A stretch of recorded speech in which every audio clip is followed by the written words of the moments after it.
Pois eu fiz esse desenho aí. Porque nós somos sendo visitados por entidades extraterrestres. Todo mundo sabe disto. E não é novidade, é coisa antiquíssima. Só agora nós prestamos atenção. E nós temos que sondar um pouco estas entidades extraterrestres. Nós sabemos há muito tempo que nós não somos o centro do universo, que a nossa terrinha é um grãozinho de areia insignificante e há centenas de milhões de sistemas solares, sistemas estelares e galáxias e bilhões de planetas por aí. Nós não podemos ter a pretensão de sermos o único planeta habitado por gente consciente e livre. Nós não podemos ter essa pretensão. Não é nenhum por cento provável que nós sejamos a única humanidade pensante e consciente. Bem, então devemos estar dispostos a enfrentar outras humanidades. Felizmente, nós temos uma literatura imensa, muito segura sobre isto. Toda a Sagrada Escritura, desde o Gênesis, através do Evangelho, até o Apocalipse, estão cheios de referências a outras entidades inteligentes fora de nós. Toda a filosofia oriental, que tem 7.000 anos de existência, Bhagavad Gita e outros, falam de outras entidades inteligentes que não são da nossa Terra. De maneira que devemos orientar-nos um pouco. Mas há uma imensa confusão nesta coisa. Então eu fiz esse desenho. Aqui outra vez o infinito, o Uno, a divindade, etc., como quiserem chamar. Aqui não há dois poderes. Em cima não há dois poderes, há um poder. Mas os dois poderes começam aqui. No mundo das existências, há sempre dois polos. Não no mundo da essência, que é rigorosamente monista. Mas aqui começa o dualismo e o pluralismo. Porque isto aqui é necessário para a evolução. Sem este dualismo e pluralismo não haveria evolução na existência dos seres. Na essência não pode haver evolução, na essência, porque a essência é infinita, é absoluta. Mas nas existências, em qualquer existência, consciente ou inconsciente, há sempre evolução. E para que haja evolução é necessário que haja dois polos aparentemente contrários, realmente complementares. Nós só enxergamos o contrário, porque temos uma visão muito curta e míope e achamos que um é contra o outro. Um constrói, outro destrói. Mas não é verdade.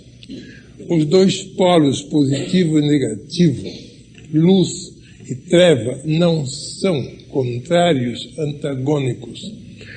Isto é ilusão óptica nossa, porque enxergamos tudo por um lado só. Mas se nós enxergássemos de cima para baixo, daqui, nós veríamos que as duas forças aparentemente contrárias colaboram uma com a outra.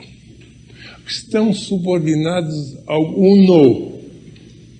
Os dois estão subordinados ao Uno. O versus está subordinado ao Uno na filosofia universal. Bem, então temos aqui aparentemente dois antagônicos, aqui um positivo e aqui um negativo, mas eles se ajudam uns aos outros. Esta síntese das antíteses nós não enxergamos por enquanto. A síntese das antíteses, isto é, a colaboração, a complementaridade das contrariedades é uma realidade, mas não é muito visível cá de baixo, porque nós estamos aqui embaixo, ou não estamos lá em cima. Então aqui eu distingui 3 zonas. A zona supraconsciente, a zona consciente e a zona subconsciente, e para baixo a imensa zona inconsciente. Aqui estariam as entidades acima de nós, muito mais desenvolvidas do que nós. Depois vamos ver que espécie de entidades são estas, bem perto aqui do vértice da pirâmide. Depois estamos aqui nós, mais ou menos em segundo lugar. E muitos outros podem ser iguais ao nós, podem ser outros planetas que estão no mesmo plano de evolução que nós. Pertencem, então, ao nosso nível de evolução. Porque não devemos pensar que sejam lugares, eles não estão acima de nós localmente. Não é uma localização geográfica, astronômica. O céu não está lá em cima e o inferno não está lá embaixo. Isso são modos de falar. Em cima e embaixo quer dizer maior vibração ou menor vibração. É questão de frequência. Essa linguagem eletrônica de hoje é uma questão de frequência, de vibração. Quando a frequência é elevada, nós chamamos isto céu. Quando é média, nós chamamos isto terra. E quando é inferior a nós, nós chamamos isto inferno. E quando é quase zero lá embaixo, nós chamamos isto inconsciente. Não há nada inconsciente, é claro.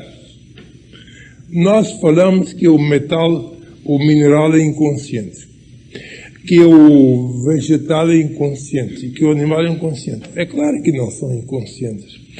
Eles têm graus de inconsciência, aqui também. Há muitos graus de inconsciência, mas não há nenhum grau de absoluta inconsciência. Isto seria a não existência. O inexistente seria o inconsciente absoluto. Mas se é inexistente, então não nos interessa mais em nada. Tudo que existe é, de algum modo, consciente. Mas é tão pouco consciente que, visto do nosso ponto de vista, nós chamamos isto inconsciente. O animal, para nós, é inconsciente. A planta é inconsciente. Os minerais são inconscientes. É claro que não é verdade. Os átomos não são inconscientes. Os elétrons não são inconscientes, os núcleos atômicos não são inconscientes. É um grau de consciência muito mais baixo que o nosso, e por isso nos parece que é inconsciente. Bem, então vamos tratar principalmente destes 3 aqui, deixa fora os inconscientes agora. Vamos tratar só do subconsciente, do consciente e do supraconsciente. A Sagrada Escritura, desde o Gênesis até o Apocalipse, está cheio de referências a entidades que não são humanas, mas são entidades altamente conscientes, mais conscientes do que nós.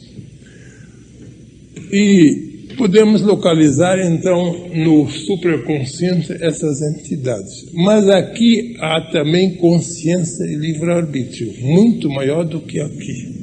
Aqui estamos nós, aqui estão eles. Onde há consciência e livre-arbítrio, pode haver 2 polos. E sempre haverá 2 polos.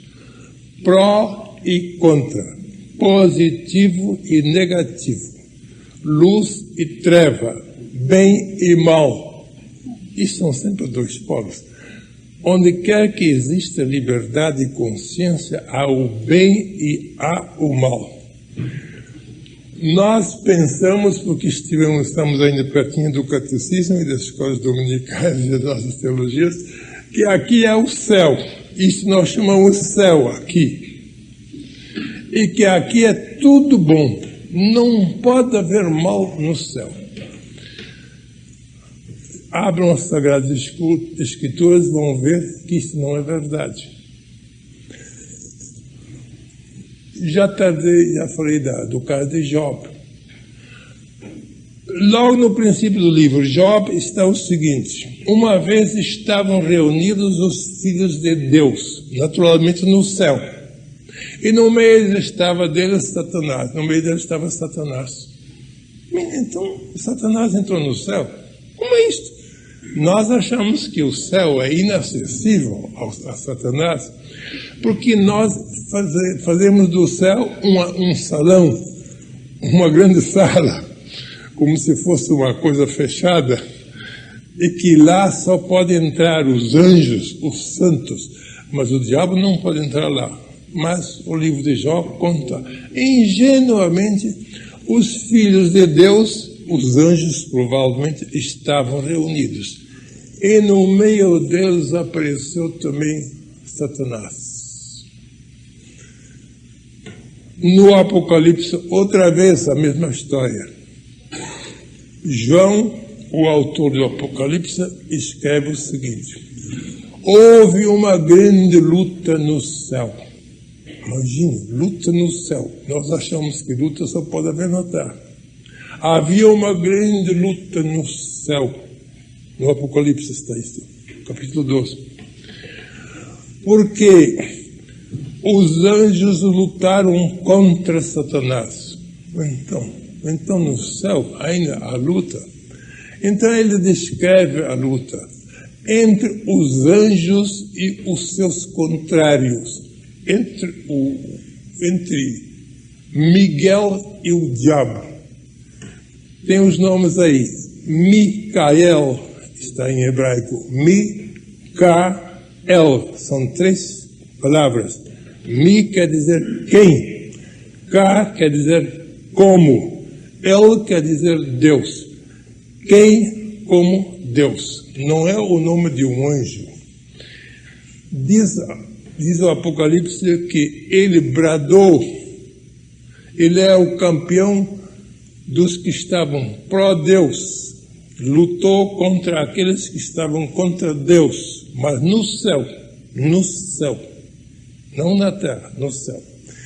E como ele bradou, quem é contra Deus? Diz o texto que um dos anjos quis ser igual a Deus. E nenhuma criatura pode ser igual ao Criador, porque isto é uma usurpação. Então, Micael bradou, quem como Deus? Micael são 3 palavras em hebraico. Nós dizemos Miguel, mas é Michael, com CH. Então ficou com o nome de quem como Deus, o defensor da legalidade, vamos dizer, o que estava pró-Deus, e outros eram contra Deus, a partir da oposição aí fora.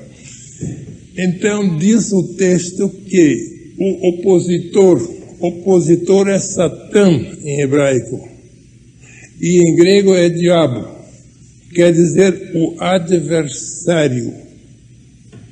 O adversário foi expulso do céu, está lá. Satanás foi expulso do céu por Micael e foi lançado à terra. E levou consigo uma grande quantidade dos seus partidários, os outros anjos. Uma grande quantidade, chefiados por Satã, foram expulsos do céu pelo poder de Micael e foram lançados à terra. E depois tem o texto: ai da terra! Dá um grito de ai, porque a terra herdou essa escória que caiu do céu. Quer dizer, os anjos têm livre-arbítrio e consciência e podem revoltar-se. Onde há livre-arbítrio, há revolta. Possibilidade de revolta. Não precisa haver, mas pode haver. Portanto, vocês não devem imaginar o céu como uma coisa estática, onde tudo seja positivo, onde tudo seja luz, onde tudo seja bom. Não. Onde há livre-arbítrio e consciência, não existe estatismo, é tudo dinâmico. No céu pode haver revolta, porque onde há livre-arbítrio existe a possibilidade de revolta. Como o Apocalipse descreve muito bem, que houve revolta e Satanás foi lançado à terra e agora está fazendo a sua tarefa aqui na terra. Ele tem a sua tarefa necessária a fazer. Ele precisa tentar os homens para a sua evolução. Se não houvesse tentação, não haveria evolução. No céu não tinha mais material para isto, porque já estava numa alta evolução. Não estão no fim da evolução, ninguém está no fim. Não pode haver fim da evolução. Mas tinham superado um certo grau de tentação, que era atributo de Satanás, e então ele foi expulso do lugar onde não havia mais ocupação para ele. Mas aqui na Terra ainda há muito o que fazer. Aqui ainda há muitos que têm que ser tentados, porque nós estamos ainda num estágio muito inferior e precisamos ainda de uma luta muito maior do que aqueles que estão no supraconsciente. Eu não creio que no supraconsciente não haja mais testes de tentação, mas há, mas de outra qualidade. Aqui, no consciente humano em que nós estamos numa espécie de escola secundária, uma escola secundária aqui. Eles estão lá na universidade da evolução. Aqui é a universidade da evolução, mas ainda há livre-arbítrio. E aqui é o curso secundário de evolução. E aqui está o curso primário. Aqui, a outra humanidade subconsciente. Os textos sacros falam constantemente destas três humanidades. Nós não devíamos dizer humanidade porque eles são seres diferentes de nós, mas vamos dizer seres conscientes e livres. Conscientes e certo ponto livres eles são. Porque onde não há liberdade e consciência não pode haver evolução. Mas em todos os três mundos há evolução. Aqui, este mundo subconsciente tem um nome muito feio e nós ficamos escandalizados com este nome. Paulo de Tarso diz, na Epístola aos Filipenses, em nome do Cristo, se dobram todos os joelhos dos que estão no céu, na terra e no inferno. Os três. No céu, na terra e no inferno. Isto ele chama inferno. A terceira humanidade sempre é chamada de inferno. Nós, quando ouvimos a palavra inferno, logo pensamos em condenados. Castigo eterno, fogo, etc., para nós é inferno. Não tem nada a ver com isto. É um grau inferior de evolução. Então, em nome de Deus, em nome de Cristo, se dobram os joelhos de todas as criaturas, diz Paulo, no céu, na terra e nos infernos. No credo apostólico, que é do segundo século do cristianismo, não se esqueçam, creio em Deus Pai Todo-Poderoso, Criador do céu e da terra, é do segundo século. No credo apostólico está, foi crucificado, morto, sepultado, desceu aos infernos. E nós ficamos escandalizados. Então Jesus, depois de sua morte, desceu aos infernos. Tanto escândalo causa este artigo do credo, que uma professora de escola dominical aqui em São Paulo riscou do seu catecismo, desceu aos infernos, riscou, e ensinava aos seus alunos na igreja, omitindo esse artigo. Uma vez ela me mostrou isso e eu disse, mas por que a senhora riscou isto aqui? Bem, porque nós não podemos ensinar nas igrejas que Jesus desceu aos infernos.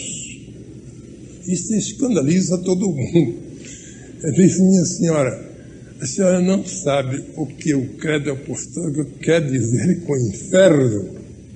Não tem nada que ver com o mundo de condenados. Não tem nada que ver com o diabo nem nada. Os ínferos está lá em latim. Aqui estão os súperos e aqui estão os ínferos, os superiores e os inferiores. E nós estamos mais ou menos no meio. É a humanidade dos inferiores que está abaixo da nossa consciência humana. Por isso eu escrevi aqui subconsciente. Para nós eu dei o título consciente. E para os que estão acima de nós, supraconsciente. Isto consta através de todos os livros. Agora, pelos livros sagrados também consta que os habitantes do supraconsciente, deste, portanto, que geralmente nós chamamos céu, mas não céu no sentido de lugar, céu no sentido de frequência de consciência, de evolução de consciência. Isto é o céu, mas não é um lugar. Pode ser o espaço do universo. O céu pode ser aqui mesmo. Bem, diz a Sagrada Escritura que há muitas categorias de habitantes no supraconsciente, no céu. Nós diríamos as muitas categorias de anjos, porque nós estamos habituados a dizer que esses aqui são anjos. E se alguém vai da terra, daqui para lá, nós chamamos isto os santos. Aqui estão os anjos, que não são seres humanos, é outra categoria. E daí aqui também juntam-se aos anjos os homens bons depois da morte. Essa é a nossa ideologia primitiva. Não tem nada a ver com isso. Então, aqui há 3 categorias de entidades não humanas, porque os anjos não são entidades humanas, nunca foram entidades humanas. É outra categoria de seres. Desde o princípio já foram criados de outro modo. E a Sagrada Escritura enumera 9 hierarquias de anjos, 9 coros de anjos. Hierarquias ou coros. Na Sagrada Escritura, essas 3 hierarquias se chamam anjos, arcanjos, serafins, querubins, tronos, principados, potestades e dominações. São 9. Podem contar. Isso está na Sagrada Escritura. Que há anjos, arcanjos, serafins, querubins, tronos, virtudes, principados, potestades e dominações. São 9. Agora tenho certo. São 9. Isto se chama categoria de consciência. São categorias de seres em muitos graus diferentes, quer dizer que é uma imensa divisão de seres aí no terceiro plano, no supraconsciente. A supraconsciência é dividida em muitos graus de supraconsciência, assim como a inconsciência também é dividida em muitos graus de inconsciência. Depende da frequência da consciência, da evolução. Bem, depois, aqui há livre-arbítrio. Então, aqui é possível é possível a oposição a Deus. Logo no início, no início do Antigo Testamento, no Gênesis, já se conta que a serpente, que evidentemente representa uma revolta contra Deus, porque a serpente se revolta contra o sopro de Deus que tinha sido inspirado em Adão, e diz: mas por que é que Deus vos proibir comerdes de tudo que há no paraíso? E já houve a sedução, a tentação de Eva para se revoltar contra Deus. Quer dizer, aquela entidade já era uma entidade revoltada contra o Espírito. No Apocalipse, outra vez, e na tentação de Jesus no deserto, outra vez aparece o tentador. Sempre a bipolaridade das coisas. Então, muitos confundem os anjos revoltados com esses aqui. Há uma confusão geral em toda a humanidade. Quando há um destes revoltados contra o Espírito, a Sagrada Escritura chama isto adversário. Em grego, adversário é diabo. Em hebraico, adversário é Satã. Dois nomes são dados aos anjos revoltados. Satã em hebraico e diabolos, de que nós fizemos diabo, em grego, mas quer dizer adversário. Os que se revoltaram contra o Espírito são adversários. E os que ficaram fiéis ao Espírito de Deus se chamam emissários. Em grego, anjo. Angelos, em grego, de que nós fizemos anjo em português, angelos, de que o latim fez angelus, mas em inglês é angelos.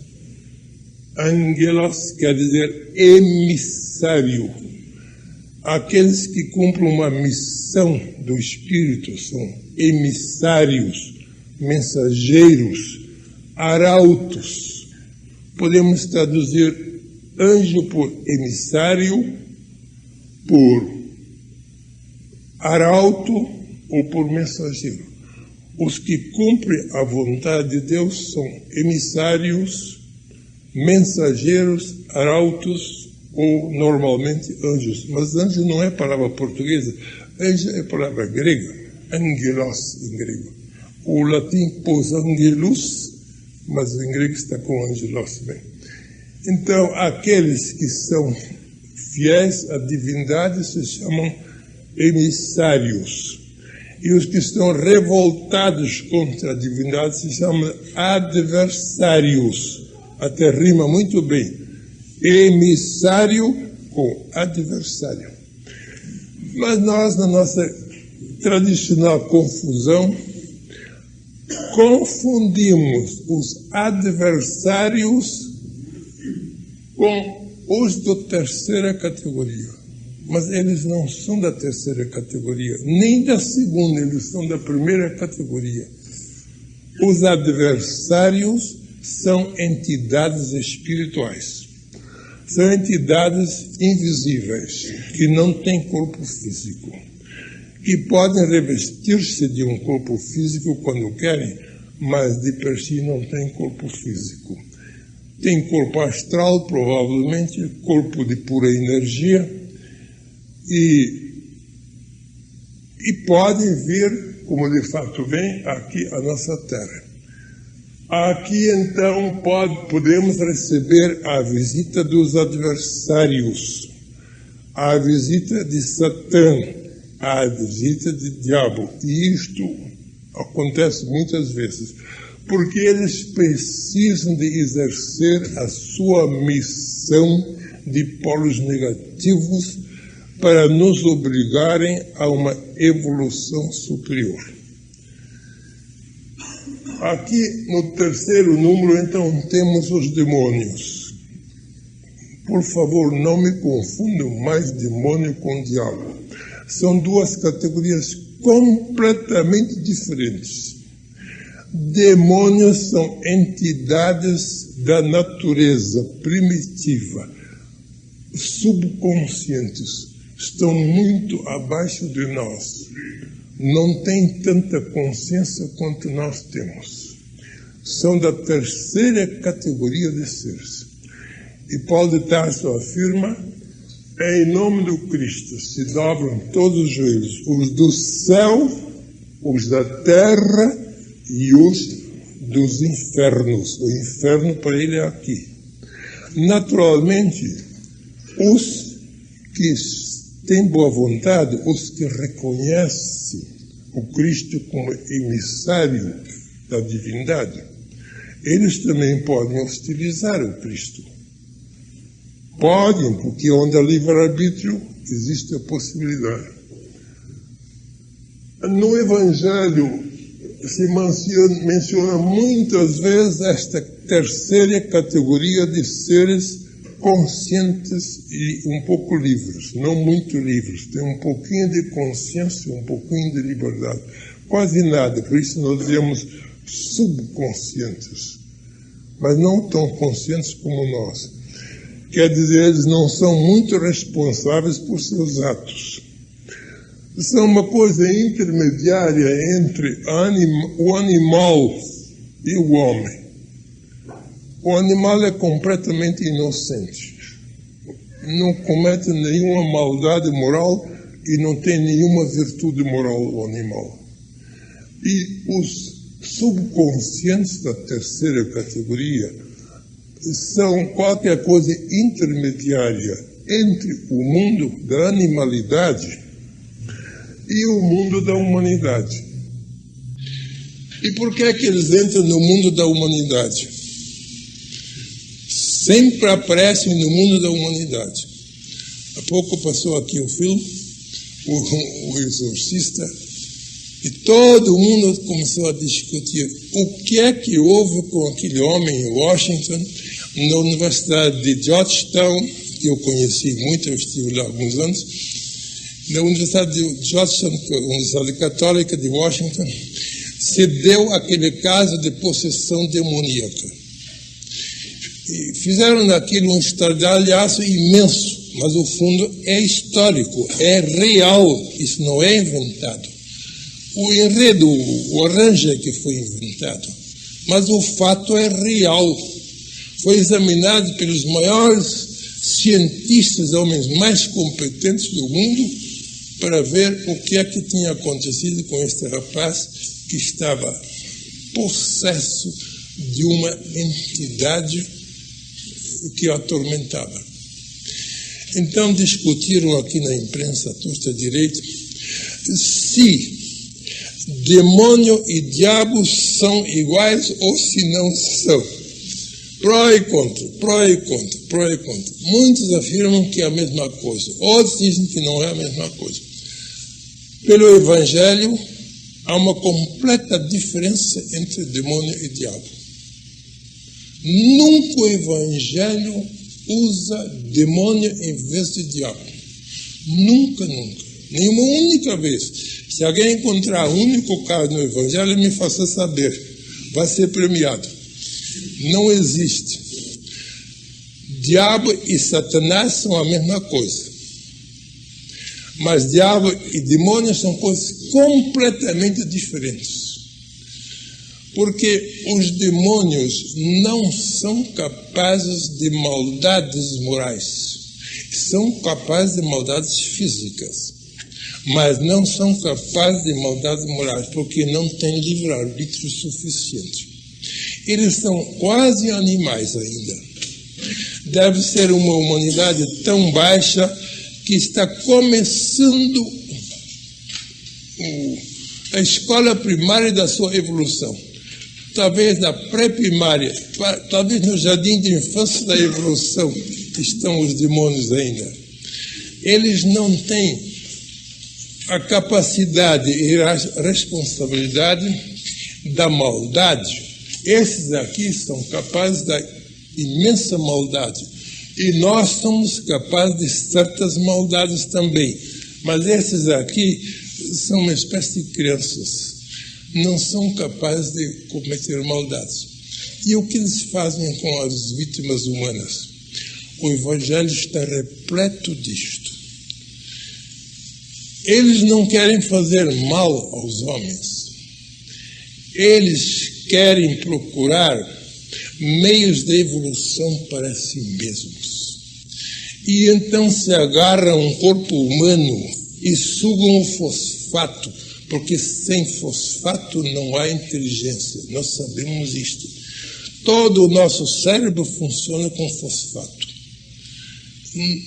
90% do nosso cérebro é fosfato. E se não tem fosfato de alta qualidade, nós não podemos pensar corretamente. Por isso os animais não sabem pensar, porque tem outra espécie de fosfato no cérebro. Tem um fosfato muito primitivo. Mas como nós já temos fosfato de alta qualidade, e os demônios ainda têm pouquíssima evolução, eles se apoderam de nós, sobretudo do nosso cérebro.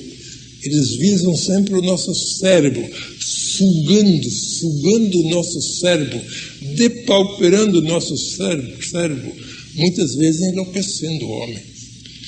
Porque sugam a substância do fosfato para a sua evolução. É uma necessidade biológica dos demônios se agarrarem a um corpo humano para sugar fosfato. Também se servem de animais de vez em quando. Quando não encontram brecha no corpo humano, apoderam-se de animais. Lembre-se daquele caso do Evangelho, onde havia um endemoniado, no qual havia entrado uma legião de demônios, como ele mesmo disse. Jesus perguntou ao demônio: como é teu nome? E o demônio respondeu: meu nome é Legião, porque nós somos muitos. Então Jesus ameaçou que havia de expulsar a legião de demônios do corpo daquele infeliz possesso de Gerazim, lá do outro lado do mar de Genezaré. E quando os demônios ouviram que eles iam ser expulsos, o que eles disseram a Jesus? Por que nos vens atormentar antes do tempo? Se nos manda sair do corpo deste homem, dá licença que não nos manda só para o abismo. Para o abismo é aqui. Ele estava aqui, que não era mais abismo para ele, no meio dos homens já é mais alto. Não nos mandes de volta para o abismo, diz ele. Mas, se nos expulsares do corpo deste homem, dá licença que entremos nos porcos. Havia uma manada de porcos de 2.000 porcos, diz o texto, pastando lá do outro lado do lago de Genezaré, na terra dos pagãos, porque os judeus não usavam porcos. Mas esta zona se dá no meio dos pagãos, na Decápole, que era habitada por pagãos. E eles criavam grandes manadas de porcos. Então os demônios pedem licença para entrarem nos corpos dos porcos. Por quê? Porque se perderam a fonte de fosfato do cérebro daquele homem, precisavam procurar uma outra fonte. Não era maldade dos demônios, era uma necessidade biológica. Eles sentiram: nós vamos ter falta de fosfato do corpo humano. E isso impede a nossa evolução. Vamos apoderar-nos desta enorme manada de porcos e sugar o fosfato, porque os animais também têm fosfato. Não tão bom como o nosso.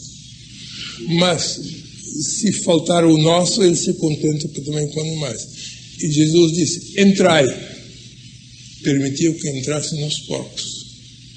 Imediatamente a legião entrou nesta enorme manada de porcos, de 2.000 porcos.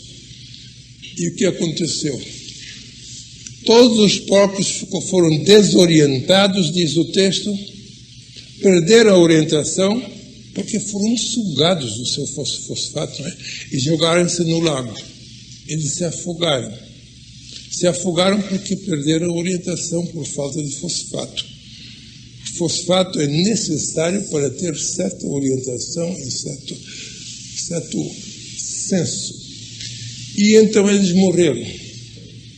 Isto era demônios. E logo depois de que o homem ficou livre da legião de demônios, ele foi ter com Jesus e disse: Mestre, aceita-me como teu discípulo. Aceita-me como teu discípulo.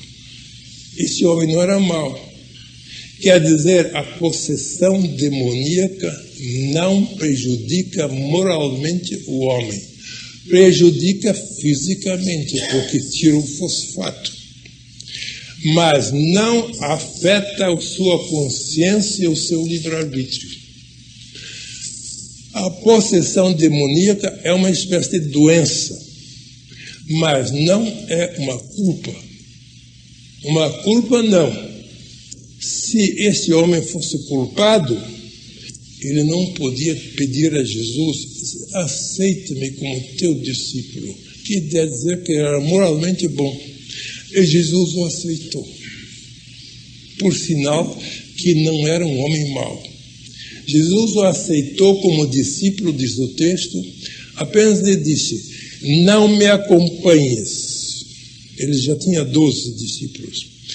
Fica aqui na tua terra, onde todo mundo te conhece, e conta as grandes coisas que Deus te fez. Ele devia ser um apóstolo doméstico, um apóstolo em sua terra própria, porque todo mundo sabia que ele estava endemoniado. E para saber que Jesus tinha expulsado esses demônios, esse era a maior prova da expulsão. Mas ele não era mau. Quer dizer, possessão demoníaca, que é a possessão aqui da terceira humanidade para a segunda humanidade, não torna o homem moralmente pior. Agora, se há possessão diabólica, isso é outra coisa. Coisa muito diferente, mas nós confundimos possessão demoníaca, que é coisa da natureza, que é coisa física, com possessão satânica ou diabólica. Será que haverá possessão satânica, possessão diabólica? 2 casos no Evangelho são muito claros. 2 casos.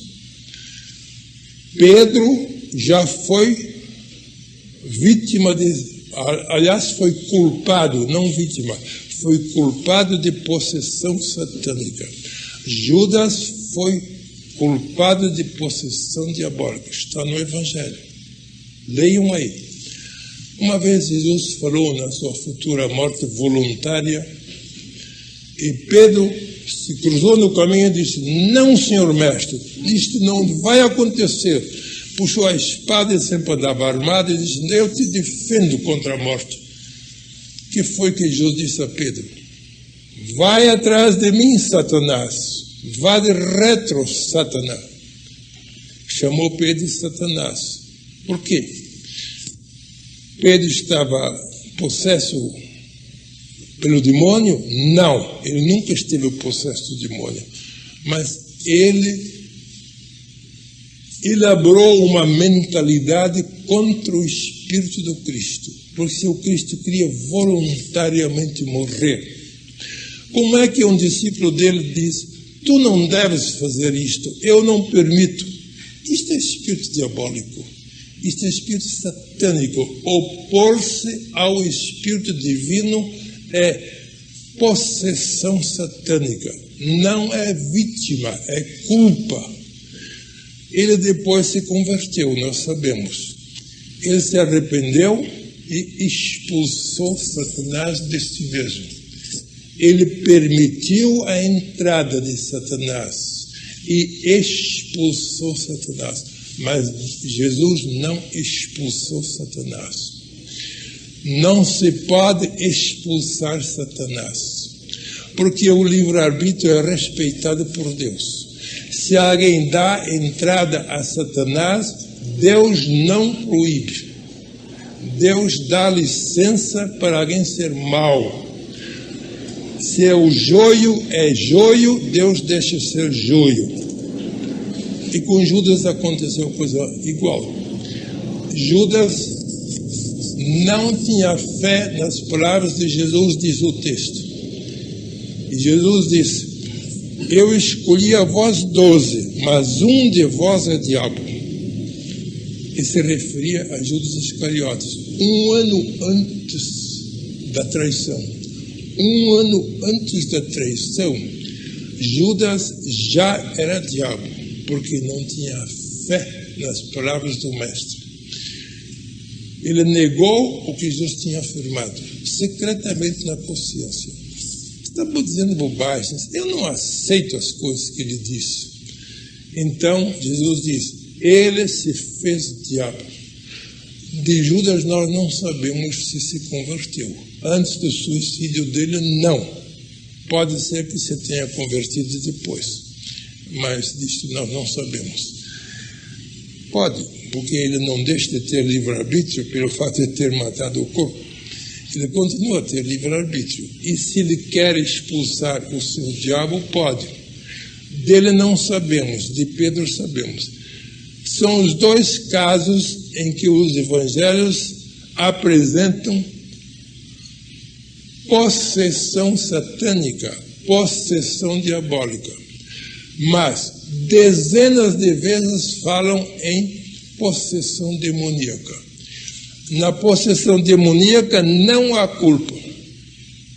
Eles são vítimas disto. Na possessão diabólica ou satânica, sempre a culpa do homem que permitiu esta possessão. Então não vamos mais confundir as entidades da terceira humanidade, que são crianças meio inocentes ainda, que podem fazer um mal físico aos homens por causa da sua evolução, mas eles não têm consciência e responsabilidade suficiente para serem diabos ou para serem Satanás. Isto é necessário para a nossa clareza. Paulo de Tarso escreve aos Efésios, capítulo 6 dos Epístolas Efésios: a nossa pior luta não é contra carne e sangue. A nossa luta é contra os invisíveis espíritos, contra os principados, contra as potestades e contra as dominações. Enumera 3 das hierarquias angélicas. As hierarquias angélicas são 9. Potestades, principados e dominações e mais algumas outras. E Paulo enumera: a nossa pior luta aqui na Terra não é contra carne e sangue, não é contra a matéria. A nossa grande luta é contra entidades invisíveis que nos tentam. Principados, potestades e dominações deste mundo tenebroso. Dominadores deste mundo tenebroso. Quer dizer, entre as hierarquias do mundo, número 1, há principados, potestades, dominadores espirituais, e há também principados, potestades e dominadores contra o espírito. Isso Paulo enumera, diz que eles estão aqui entre nós e a nossa grande luta é contra essas entidades invisíveis. Porque o nosso livre-arbítrio pode abrir as portas a essas entidades anti-espirituais. Pode. Então, nós sofremos possessão diabólica, possessão demoníaca, possessão satânica, mas isto não é possessão diabólica. A possessão diabólica nada tem que ver com a consciência. É um fenômeno puramente físico. Os demônios nos podem possuir fisicamente, nunca nos podem possuir mentalmente. Moralmente, nós não podemos ser possuídos por demônios. Aquele discípulo de Jesus que foi possuído por uma legião inteira de demônios, a vida inteira não se tornou mal por causa disto. Logo depois, ele se tornou discípulo de Jesus porque ele era interiormente bom. Isto lhe tinha acontecido, mas isto não era culpa dele. Isto lhe veio de fora. Os demônios nos podem possuir de fora, mas não de dentro. Eles não podem apoderar-se da nossa consciência, do nosso livre-arbítrio. Isto é impossível. Cada um de nós é dono da sua consciência e é dono do seu livre-arbítrio. E ninguém nos pode obrigar a sermos maus. Nem Satanás nos pode obrigar. Ele nos pode tentar e sugerir que sejamos maus, mas se nós não queremos, ele não pode fazer nada. O caso de Job, vejam bem o caso de Job. O caso de Job que eu contei na outra aula, ele perdeu tudo, porque Satanás armou os seus auxiliares aqui na terra, os seus auxiliares humanos, roubou tudo que havia na fazenda de Job. E era um fazendeiro riquíssimo no Oriente. Perdeu tudo, perdeu os 10 filhos e perdeu a própria saúde. Perdeu tudo que tinha, mas não perdeu a consciência. Este é um caso típico. A consciência é inacessível aos ataques de Satanás. Ele nos pode fazer perder tudo no mundo físico. Ele pode armar os seus auxiliares, como ele fez lá no caso de Job, e pode arruinar toda a nossa vida física. Mas não pode obrigar-nos a sermos contra Deus. A grandeza de Jó foi precisamente isto. Jó sempre dizia: Deus o deu, Deus o tirou, seja bendito o nome de Deus. Nunca blasfemou, nunca se revoltou contra Deus, porque Deus permitiu que Satanás lhe fizesse poder tudo que tinha fora da consciência. A consciência é inacessível às tentações de Satanás. Portanto, não vamos mais confundir demônios com diabo. No Evangelho nunca aparece a palavra diabo no plural. No plural não existe diabo. Demônio é sempre no plural. Satanás nunca está no plural. Porque Satanás não é propriamente uma entidade, é uma mentalidade coletiva. Isso está sempre no singular. Está sempre Satanás no singular, diabo no singular, demônios estão no plural. São bandos de demônios, até legiões de demônios. Não há legiões de Satanáses, não há legiões de diabos no plural. Vamos fazer clareza sobre isso, porque o povo usa constantemente as palavras que ele é um demônio quando quer dizer que está endiabrado, que é mau, que é moralmente mau. Então dizer que é um demônio. Demônios não são moralmente maus. Não há um caso no Evangelho em que o demônio tenha sido moralmente mau. Não há um caso em todos os Evangelhos. O Evangelho é o único livro que eu conheço em que não há confusão entre diabo e demônio. Toda a literatura do mundo confunde, até os eruditos, não só o povo. chama demônio quando devia dizer diabo. Nós podemos ser endemoniados sem culpa nossa, mas nunca podemos ser satanizados ou endiabrados sem culpa nossa. Porque a possessão da nossa consciência e do nosso livre-arbítrio é impossível sem nosso consentimento. Podemos perder tudo, até a vida, mas podemos salvar a consciência. Isto é muito claro pelos livros sagrados. Ainda vou continuar a explicar este assunto, porque nós estamos sendo invadidos ultimamente por entidades de outros mundos. É evidente, os discos voadores que vêm provavelmente daqui. Mas isto não é um lugar, isto é um estado de consciência. E quando eles nos invadem, estão sendo invadidos esta zona aqui por entidades muito superiores a nós. Tem uma inteligência formidável. Nós somos verdadeiras crianças, na ciência e na técnica. Os nossos aparelhos são primitivos. Os nossos aviões são primitivos em comparação com aqueles veículos em que eles vêm aí. Eles usam forças magnéticas do espaço, não usam gasolina. Para que cavar gasolina no fundo da terra e refinar, e depois, que é um perigo ainda, se nós pudéssemos usar as forças magnéticas do espaço, porque todo o espaço é magnético, e pudéssemos captar as forças magnéticas do espaço e movimentar nossos aparelhos com essas forças magnéticas, que coisa maravilhosa seria. Não havia mais poluição.